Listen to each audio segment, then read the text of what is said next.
This is the Halftime Show with Omar Adori on Pulse 95. Salam and welcome to the Halftime Show with Omar Adori. I am your host, covering everything sport, international, local. Hope you're having a blessed day wherever you're tuned in around the world, whether it's 95 FM, pulse95radio.com, our app, Sharjah Broadcasting Authority, or even if you're in the comfort of your very own home, chilling, watching us on YouTube on Pulse 95 Radio. Thank you very much for tuning in.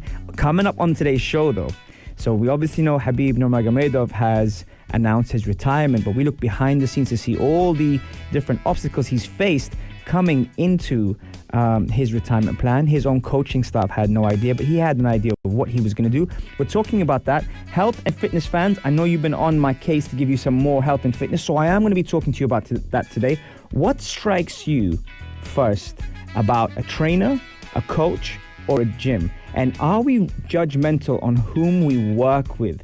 Let that settle in for a second. It's a very, very good topic to be picking your brains on. There's a few things there that I'm trying to get out of you guys. So I want you to text me on 4215 Itasalat or slide into my DMs at Omar during Instagram and let me know. So going back to that, with what strikes you first about a trainer, a coach, or a gym? And are we judgmental on who we work with, right? So that's plenty of juice for you to get your fingers into. Now, we're also talking about the Premier League, La Liga, the Champions League, and the UAE Gulf League as well on the Halftime Show. So we've got that and all of that. And remember, it would not be the same without my Instagrammers here on the Halftime Show. So shout out to Terry. We've got Mufid, Fahad, Spicy, Hassan, MJ, Fahima, and also Florin, Ishmael from the UK, and also Derek. So shout out to everyone who's tuned in. I'll be right back after this. I'm going to play some tunes for you, some Sam Henshaw after the break. Here we go. This is the Halftime Show with Omar Aduri on Pulse 95. It sure is that time. It's the Halftime Show with Omar Aduri. I am your host, covering everything sport, international, local. What are you guys up to today? How's everyone doing? Thank you for tuning in. We're just talking to my man, Hani Balthis from Future Talk with Amnir Saleh. Make sure you check them out. They're amazing. The first segment today we are talking about is health and fitness. Now, a lot of my friends, my community, shout out to everyone who's tuned in, normally like me to go into a couple of topics. And I actually get inspired by you guys. When you guys talk to me normally and you give me these ideas, I actually bring them up on the show. One of the ideas that we were talking about the other day, it came down to the topic of what strikes you first about a coach, a trainer, a gym, and if you're being very honest with yourself, are we judgmental in who we bring on board? So I have a team, Football Fridays team that I coach in the men's league. Very, very cool bunch of people, big personalities and everything. And I put them through a fitness test yesterday for the first time. So trying to put them through that, seeing the way they respond. I assess and analyze the different characters, what they're doing, how they're doing it, when they're doing it. The thing is would they have given me a chance based on how I look, how I talk, where I'm from? Before that, we would never know. However, shout out to Mufid for always having my back and actually introducing me to them. And now we are a team together. Now, taking this round to you guys, when you do step into a gym or when you start to contemplate working with a trainer or a coach, what are you assessing them on? Is it the way they look? Is it what you've heard about them? Is it their social media? What if their social media game is not that great? You know, what if they're not as active on social media? Does that end up clashing with the times that we're at? Or are you looking at someone that's a bit more mature, a bit more experienced? Or are you looking for someone that isn't into social media? That's another one for you, that detaches himself from all the things we see online. So again, this kind of puts things in perspective because we tend to judge people without noticing. Consciously, subconsciously, we have our own ways of, you know, embracing someone or absorbing information. And this is where it comes into it, because I've met a couple of incredible trainers that or coaches that maybe and just maybe, if I had turned around and hadn't given them an opportunity without, you know, judging them on their body language, the way they talk, maybe first impressions, that's another thing that we kind of look at. There's something, is there a connection? Is there a vibe? Is there an energy that you fall under? There's all these factors. We got reputation, experience, and real talk, Terry says, which is brilliant. I like that. But in the first time you meet this person, can you get all that information from them straight away? Reputation. How will you know what their reputation is like if you've just met them? How will you know about their experience? Maybe they have a bio. That's a good one. Real talk. How will you be open enough to have a conversation with them without even, trying to switch that up? So that tells you a lot about it. But at the same time, it's got that vibe.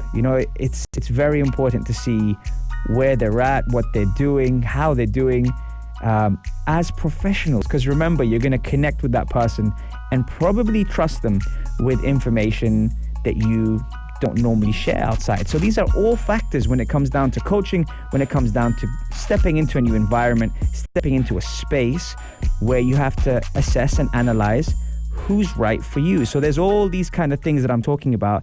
And at the same time, I'm saying to you, it's very, very different. You've got to be honest with yourselves. Are we judgmental in who we bring on board? And how do we analyze, assess, and see people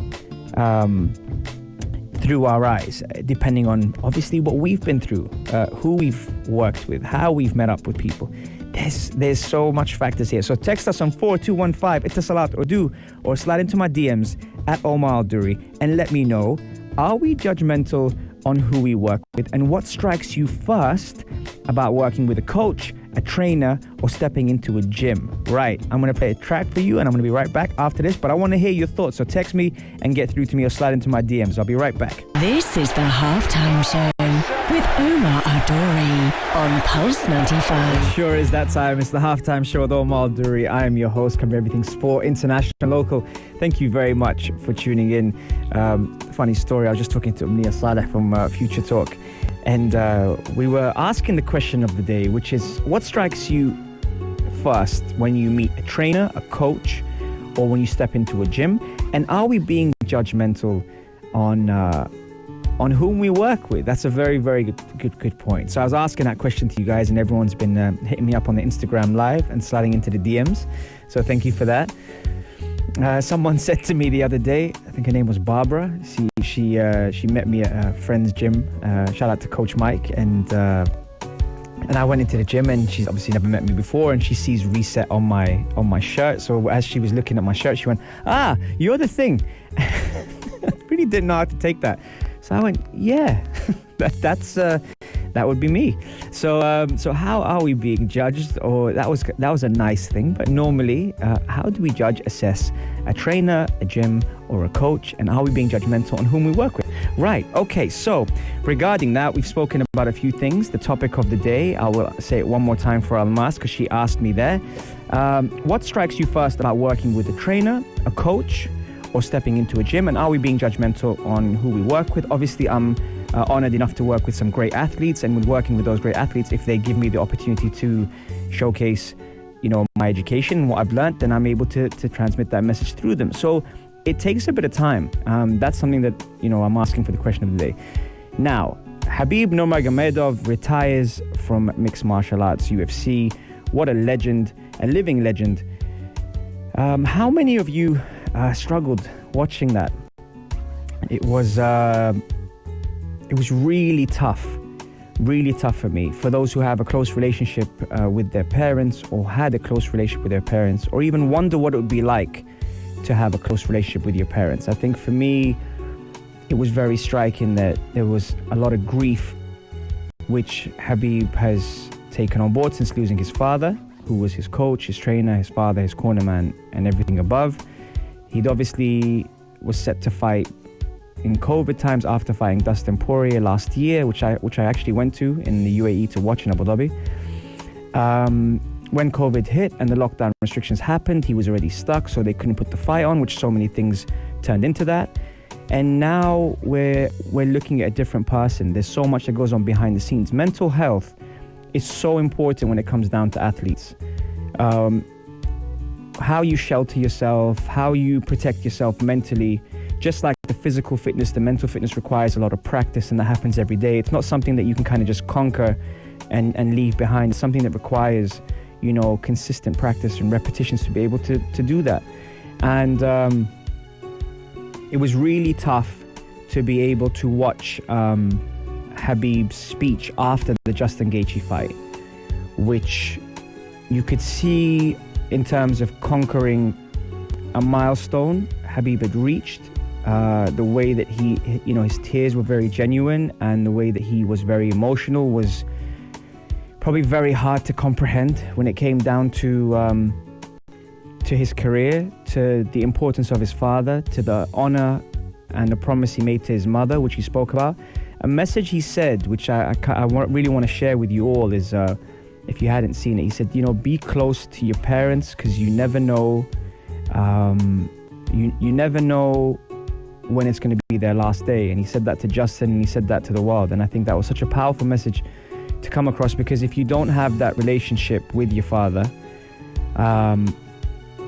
then you wonder what it would have been like. And if you have that relationship with your father, then amazing. And if you did have that relationship with your father and he's no longer with you, then it's very, very hard to, it's quite heavy on the heart. And I believe he left his soul in the ring. Obviously, the sign of retirement, when you hang up your gloves or when you take off your gloves and place them in the center of the ring, is so powerful. But I think the message was far beyond just retirement. I think it was his legacy. I think it was honoring his father's word, his family. So many factors. It was really hard. It was I can't keep saying that, I know, but it was really difficult to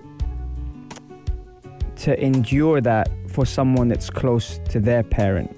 As a coach, as a person, as a human being, there's so much that goes on behind the scenes that we don't often share, and it comes down to the mental side of things when it comes down to mental health. So to Khabib, the living legend himself, his farewell, you could feel, like I said, he was leaving his soul in the ring, and it was so powerful. It was really, really powerful to see that. And I wonder what you guys made of his speech. Will we ever see him maybe in someone else's corner, maybe coaching, maybe a corner man? I know how close he is with his family, and I know how close he is with his friends who are his immediate family. So there's so many factors. He'd struggled with weight cuts for so many years. He put his body through so much. The mental challenge that he had to put himself through, the relief on his face when he did make weight. Some said controversially, if you didn't watch it, the Mike Dolce video showed how they rushed his weight cut at 155 when it came down to putting him on the scales, which was very interesting. Maybe that was a bit skeptical, or maybe there was some truth behind it, but either way, his coaches and his teammates claim that they didn't know he was going to retire. I think Khabib knew all along what was going to happen, and I believe that, now we get to appreciate the pound for pound greatest of all time. Some would argue GSP, some would argue John Jones, but in terms of the person he is, what he stands for, he hated the media. You could see that every time. One of the things, actually, having interviewed a couple of the UFC fighters myself, one of the things that a lot of people said to me before this fight was, can't wait to see Khabib on your show. Well, that probably won't happen now, but his interviews were often quite dragged out. I think he was being asked the same questions. He hated that side of the game. And now that that's behind him, we wish him all the best here from the Halftime Show on Pulse 95. I hope you guys have enjoyed his career as much as I have. And coming up next, we're talking about football. If you're wondering what the question of the day was, it was, what strikes you first about a coach, a trainer, or stepping into a new environment? And are we judgmental on who we work with? That's me, Omar Duri, wrapping you up. Just going to play some Amelia Monet, Baddest, and it's an acoustic version as well. Great tune, and I'll be back right after this. This is the Halftime Show with Omar and Duri on Pulse 95. It sure is that time, and now that we've taken ourselves out of that let's try that again. Now we've taken ourselves out of that emotional roller coaster with Khabib and his emotional retirement. Now we're going to take it a bit lighter now, because we've got a couple of things to discuss. Shout out to all my Football Friday crew and Abu, my captain, for sharing that, and Mufid, of course, and Nimr and Ahmades and Moody. Now they're going to want me to name the whole squad, but I don't know if they're here on the Instagram live with me, and if they were, then I would shout out your name. But saying that, the question of the day is, what strikes you first about meeting a new coach, a trainer, or stepping into a new gym? And also, are we being judgmental on how we assess first impression or who we want to work with? So that is the first question of the day, which I'm sharing with you guys. In the second segment, we spoke about Khabib Nurmagomedov's retirement, the role that his father played, and how important it was to leave everything in the octagon, which is what he's done. So that's that. Now coming into this now, the Premier League is obviously kicking off. La Liga's, the Classico just happened as well. Now, what did you make of that in terms of Barca fans? I know you're quite active and you always tell me how you feel. How did you feel about the result? Is that really that relevant at this stage of the season? The UAE Gulf League, we know what's been happening with that. We spoke about Sharjah, starting off with a 100% record, and also the Champions League. So there's a lot of football to cover. Spicy sent me a message and he said to me, what you make of the United and Arsenal game? So I think form goes out the window normally when we end up looking at games, of that magnitude. Does it have the Patrick Vieiras and the Roy Keanes of this world? Not really in terms of characters, but it still has quite a bit of, personality behind it. And that will normally go down to the coaches. Now, Ole Gunnar Solskjaer hasn't had the best feedback from his fans or from the media, but however, he's still roundabout surviving at United. Mikel Arteta's obviously started quite new, but also won the FA Cup, so the expectation level goes high when you win stuff. But then their underwhelming performance versus Leicester, even though they had 11 shots to 1 shot on target on the first half, did kind of have that feeling of same old with Arsenal. The fact that Vardy came on and scored with 10 minutes to go almost reset the whole game plan, which we kind of knew would happen. Vardy likes to score against Arsenal. But I think the league in general has been very, very surprising in terms of who's in the top 6. That's another thing who would have expected. Everton losing against Southampton, obviously. You've got Leeds performing well, West Ham performing well, Aston Villa performing well, and now Leicester obviously, creeping into that as well. So it's a bit early in terms of that. What do I think of the United-Arsenal game? I think it's going to be interesting. You've obviously got the United players who will definitely be up for it, want to prove a point. In terms of the lineup, it's very hard to kind of say who Arsenal are going to go with, especially with the signing of Partey. Yesterday we saw Partey, Xhaka and Ceballos playing across the 3, with Lacazette, Aubameyang and Saka playing as the front 3, and the defence with Luiz going off, who I actually thought played well until he went off, was really spreading the passes, almost like a quarterback, distributing from the back and being able to initiate plays that could kind of keep Leicester on the low block, especially when they had no one to counter or break the defensive line of Arsenal until Vardy came on. So there were so many things that were taken out of Leicester's game from the way the coaches started. Now, against United, we know that United are better when they have a more defensive-minded midfielder who can actually give the license for Bruno Fernandes to be able to hurt the opposition. You've got the idea that Rashford has to play. We kind of know that. I'd like to see more of Greenwood, probably not against Arsenal, but I'd like to see more of him. I think Fred, McTominay are very important, despite not always getting the best rap when it comes down to assessing, the different tactical patterns that they're trying to put forward.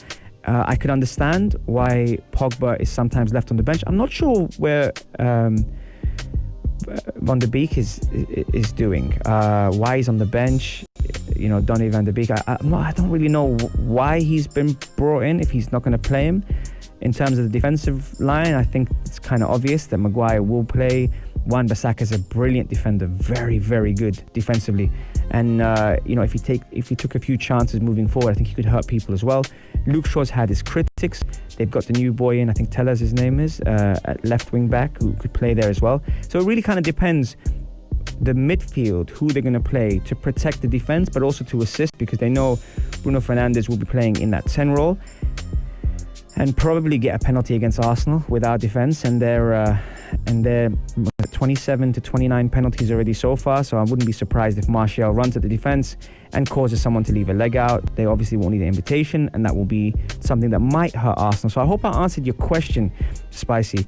Mufid says no one gave Villa, Leeds and Everton the season script. Absolutely, Mufid. I don't think they did, but I also think that shows a lot of courage. Now I wonder, Mufid, if things would be different if we had fans back in the stadium.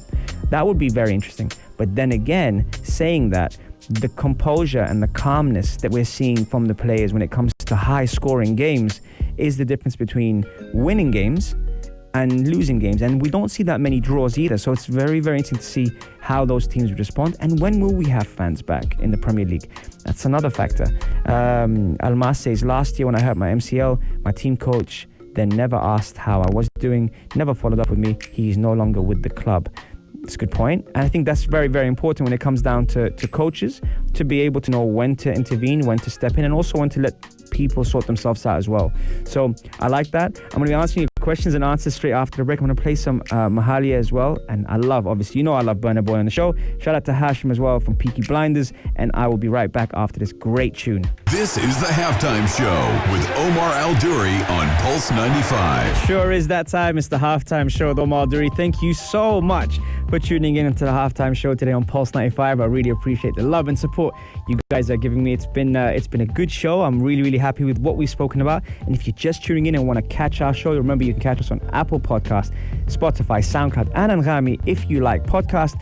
Or if you prefer visual, you can head over to the YouTube live on Pulse 95 Radio. And shout out to my boys Gabby and Mario who upload the shows for you to watch in your time whenever you're ready. So see, you can't say we don't look after you. We've got a few comments coming in here. Let's just bring this close on the Instagram live. Hassan says, if you get called to coach a team in the Premier League, which club would you want to coach? Oof, very good question. Can I be honest? And I have thought about this actually. If I could coach any club in the Premier League realistically, I'd love to coach Newcastle United. There you go. I don't think you would have, imagined I'd say that. The most obvious one would have been obviously your Arsenals, your Liverpools, your Chelseas, your Man Uniteds, your Cities. But for me, it would have been Newcastle because of the support, the tradition, and the ambition that I would want to inject into that. Obviously, with some investment, it would have been fantastic to coach Newcastle United. And not just because of the goal video or the fact that Abdul Karim from the Morning Majlis supports Newcastle, but that's who I would want to coach. So thank you for that question, Hassan. Shout out to Natalie as well, who's joined in. Almas is talking about the topics I brought up today, and the topic was what strikes you first about a trainer, a coach, or a gym when you step into it, and are we judgmental on whom we work with? Almas is saying, best coaches I have ever had are here. The support I have from you, I think you, is amazing and inspirational. There are only 3 of you that I can call coach, and the top 2, Omar and Maria. Thank you very much, Almas. Really appreciate it. That was unexpected. It sure was. Spicy's talking about who I would have coached. I said Newcastle. Now everyone's going mad on the Instagram live saying we did not expect that. Almas is surprised. Hassan is surprised. What about pro women's side? Pro women's side is a very good one actually, because I wouldn't want to coach in England if it was the pro women's side. I would like to probably give a shot to coaching and developing a younger squad. So I wouldn't be interested in the big leagues, so to speak, because I know the women's side of the game is quite developed, like the Arsenals and the PSGs and in France and stuff. I would more be interested in a club that I can develop rather than just going for a big club. So that would be my answer to that. Who?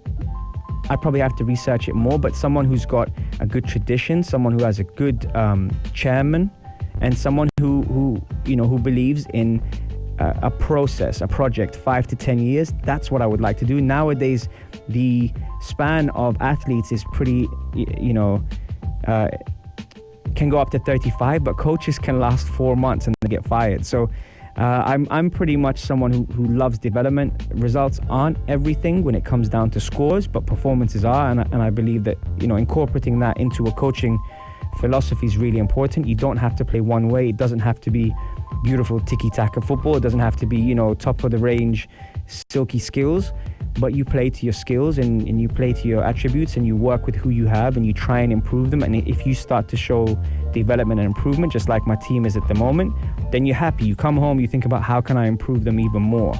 So for the guys yesterday, we did the bleep test. Has anyone here done the bleep test before? 4215 Itasalat Urdu, or slide into my DMs. It was the last time we did a bleep test, and it was, for a lot of them, it was the first time. For some of them, they've done it before. But it's also just accountability. It's also holding yourself accountable and being able to try and do the best you can to beat your score. And that is the way of improvement. It's the way of development, and it's also a way of showing that there is something to aspire to be. So yes, that's regarding my team. We are approaching full time on the Halftime Show. I hope you've enjoyed the show as much as I have. Thank you very much for spending the hour with me, 3 to 4. Remember, you can catch us every Monday, Wednesday, and Saturday. And if you have missed the show, then you can catch us on YouTube, because Super Mario, and Gabby normally upload our shows on and, add a little flavor to it and put it on the show. So yeah, make sure you check us out, subscribe, like, and share. And thank you very much for all the support. That's me, Omar Al-Duri. I'm out. I hope you've enjoyed it. I'm going to play some Blackstreet for you. No Dickety. Shout out to Hashim as well for hooking me up today. And I will see you guys on Wednesday, 3 to 4. Peace. If you liked this episode of The Halftime Show, drop a like and subscribe. 95. Be sure to follow us on Instagram for all our daily updates and top stories.